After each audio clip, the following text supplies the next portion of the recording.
السلام عليكم خوتي خواتاتي، نتمنى لكم على خير وبخير. خوتي، واحد الخبر اللي هو صراحه خبر صاعقه. الكونفدراليه الافريقيه لكره القدم تعتبر المغرب هو الفائز بكاس افريقيا الامم 2025 بدلا من السنغال، وتعتبر المغرب فائزا بنتيجه 3-0. غادي نخليكم الخوت مع الصحفي يوسف تمسماني، وما تنساوش الخوت جيم بارطاج، حاولوا تبارطاجيو على نطاق واسع.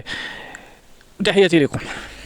أصدرت حكما يمنح كأس إفريقيا للمنتخب المغربي. انتهت الحكاية. نحن الآن أبطال إفريقيا. العالم مقلوب الآن. العالم مقلوب. ماذا يقول هذا البلاغ؟ ها هو البلاغ، وها هي ترجمة البلاغ كاملا. تقول لجنة الاستئناف في الكاف: قررت لجنة الاستئناف التابعة، سمحوا لي دقيقة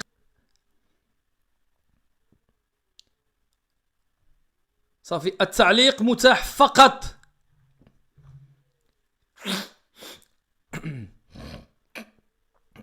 التعليق فقط لمتابعي القناة.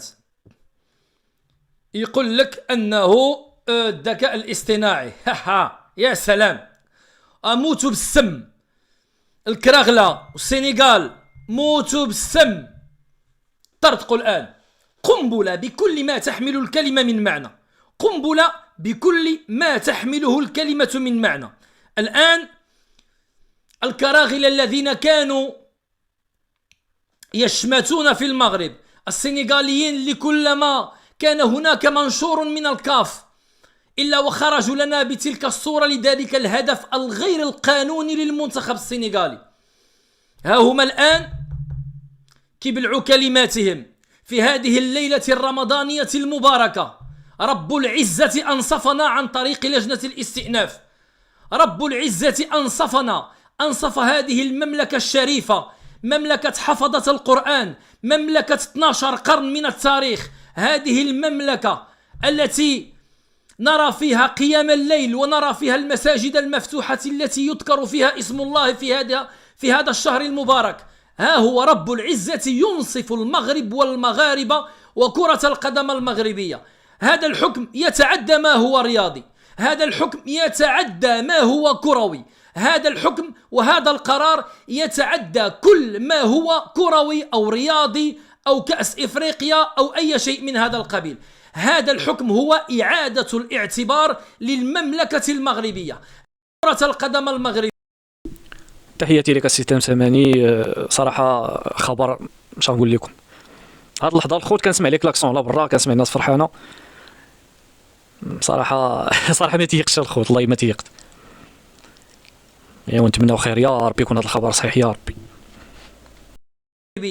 هذا الحكم يتعدى ما هو رياضي، هذا الحكم يتعدى ما هو كروي، هذا الحكم وهذا القرار يتعدى كل ما هو كروي أو رياضي أو كأس إفريقيا أو أي شيء من هذا القبيل.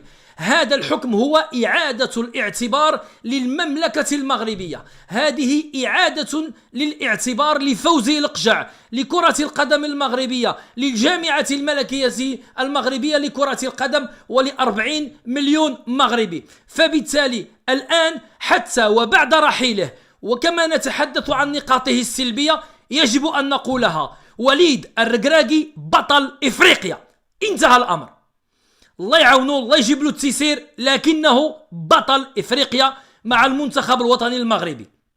غانم سيس بطل إفريقيا مع المنتخب الوطني المغربي.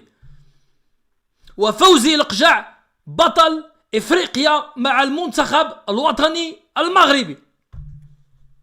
سير اخويا، الله يرحم لك الوالدين. الخوت، هذا مكان. تحياتي لكم. ما تنساوش جيم بارطاج على نطاق واسع. الخوت اللي ما مشتركش يشترك معنا، وعواشركم بروكا الخوت، والله يدير شي تاوي ديال الخير. كنتمناو ان شاء الله حظ موفق للمنتخب الوطني المغربي في قادم المواعيد في كاس العالم. ان شاء الله عندنا ماتش مع البرازيل اللي هو ماتش ما سهلش الخوت، اللي هو المفتاح ديال اللقب. علاش لا؟ ان شاء الله الله يسر الامور الخوت. ودابا الركراكي بطل كاس افريقيا كيف ما قال الصحفي يوسف تمسماني. صراحه الخوت ما تيقتش، والله يدير شي تعود الخير الخوت، الله يدير شي تعود الخير، وعاشت المملكه المغربيه الشريفه، ولا غالب الا الله الخوت.